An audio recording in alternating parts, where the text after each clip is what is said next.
Bonsoir à tous. Je voulais faire une petite vidéo ce soir parce que j'ai entendu aux infos qui parlaient des opposants aux déchets nucléaires de Bure.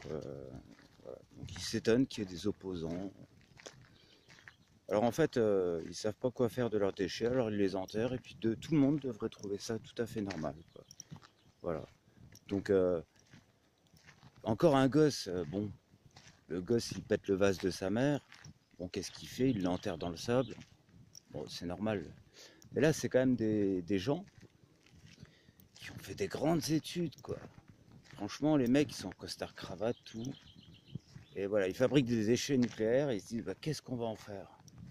Oh, bah, non, bah, allez, on n'a qu'à les enterrer à 200 mètres sous terre, c'est bien.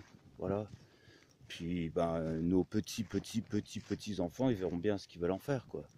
Mais nous, pour l'instant, si on sait pas quoi en faire, on n'a qu'à les enterrer, quoi. Voilà. C'est une façon de régler le problème, bah, pas du tout, en fait, quoi. Et alors, nous, si nous, on a des déchets, eh ben, on est par exemple obligé d'avoir un badge presque VIP, quoi, pour aller emmener à la déchetterie des jouets cassés, quoi. Ouais. Et puis eux, bah, ils savent pas quoi faire de leurs déchets, alors ils les enterrent à 200 mètres sous terre, quoi. C'est vachement intelligent.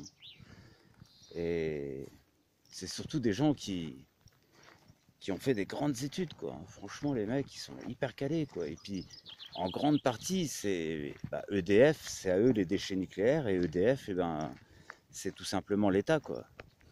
Et donc voilà, donc l'État est complice de ça, quoi, d'enterrer des déchets sous terre. Et voilà, bon, on verra bien plus tard. De toute façon, nous, on sera plus là. Alors nos arrière petits-enfants, ils verront bien ce qu'ils veulent en faire, hein.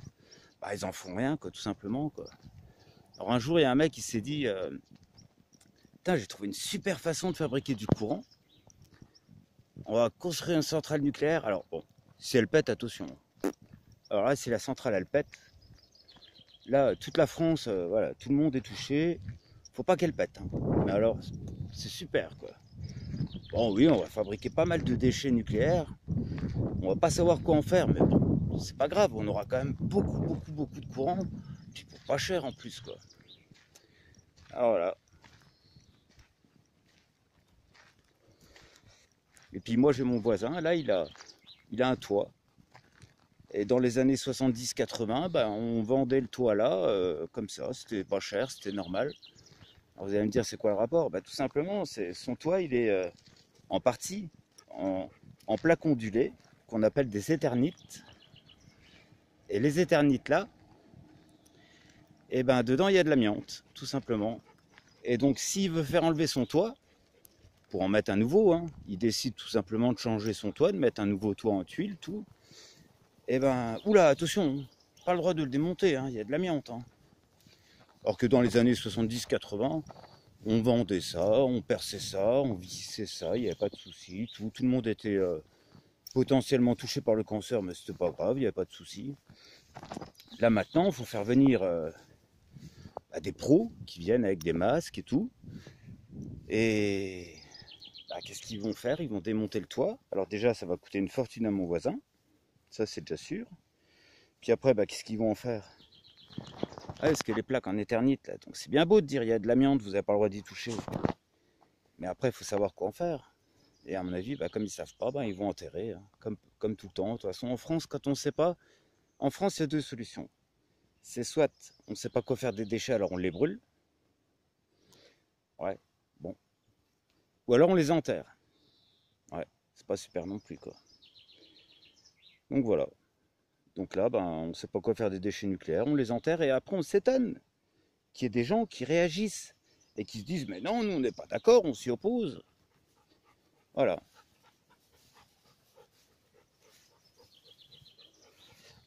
Il y a des opposants aux déchets nucléaires. Et ben c'est pas étonnant, hein. Il y a au moins des gens qui sont intelligents, qui n'ont pas fait des grandes études peut-être, qui n'ont peut-être pas des costards tous les matins pour aller au travail, mais au moins ils sont intelligents parce qu'ils sont contre ce système-là, quoi. Voilà. Or que il y a des systèmes pour fabriquer beaucoup de courant, pas cher. Mais en France, on valorise pas ça, c'est pas intéressant. Non, non, la lumière du soleil, tout ça, pour fabriquer du courant. Alors ça encore, c'est encore autre chose, parce que bon, mais tout simplement de la force hydraulique. Bon, il y en a un petit peu, mais voilà, il y a beaucoup d'anciens moulins qui broyaient avant du blé. Donc maintenant, il n'y a plus besoin de broyer le blé, qui peut être converti en centrale électrique. Petite, hein, toute petite centrale électrique. Mais voilà, ça fait du courant pour un petit village, quoi. Voilà. Et tous les petits moulins qui sont fermés, si en fait on décidait de tous les réouvrir et de les transformer en centrale électrique, et ben tous ces petits moulins feraient assez de courant, ce qui permettrait à l'État de fermer une centrale électrique, une centrale nucléaire. Voilà, déjà une centrale en moins sur la France. Et c'est tout simple. Eh ben non. Bah non, parce que la centrale nucléaire, elle fait travailler pas mal de monde et tout. On peut pas fermer ça comme ça. Hein. Oui, bah, puis bon, hein, si jamais ça pète, c'est tout simple. Hein. Je crois que c'est en 86, il y a eu la centrale de Tchernobyl qui a pété. Et moi, en 2006, quand j'ai commencé mon métier de chauffeur de bus, je faisais un scolaire du côté de Forbach, Saint-Avold, là-haut. Et alors, c'est pas près de Tchernobyl, mais par rapport à la France, c'est l'endroit le plus près de l'Allemagne, en fait. Et je me suis aperçu, alors, c'est peut-être un hasard complet, mais je me suis aperçu tout simplement qu'il y a pas mal d'enfants, enfin de jeunes qui étaient au lycée, qui avaient beaucoup de malformations.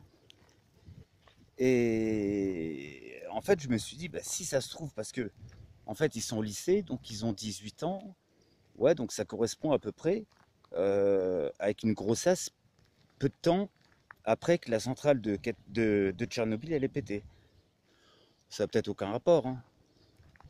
Mais bon, quand on nous disait à l'époque où ça avait pété, on nous disait, ben, vous pouvez manger les fruits et les légumes, il n'y a aucun risque, hein. Alors qu'en Allemagne, ils déconseillaient. Et ben franchement, ça fait quand même réfléchir, comme si le nuage nucléaire il s'était arrêté juste à la limite de la frontière, quoi. Voilà, puis là-bas on continue en fait, dans les conneries. Voilà, allez sur ce, bonne soirée, au revoir.